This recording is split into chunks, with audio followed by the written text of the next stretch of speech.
What's happening, folks? We are now still at Denver Airport. We're talking about now the alleged tunnels that are underneath the airport where all the world's elite is supposed to go when where major catastrophe is supposed to happen. War, famine, what have you.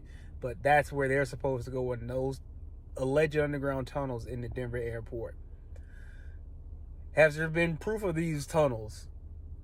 It's looking there. It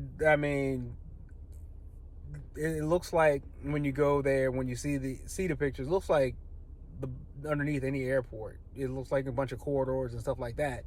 But this one just drew particular attention primarily because of the cost of the airport at the time it was introduced. I mean, not too many of us heard. I know I didn't because I was a kid at the time, but heard like a billions-dollar project in the 90s, like the early 90s, because that's when this project was conceived to build the Denver airport in the 90s.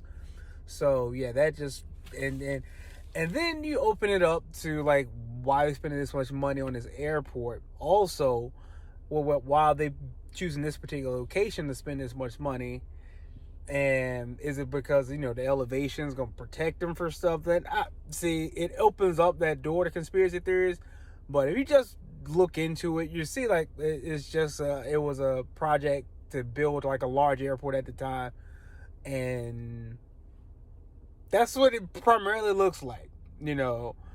So now I am going to say this: when we conclude the airport, we're going to talk about next. We're talking about how the runways are designed. Now that looks a little suspect. Just keeping it real. So stay tuned.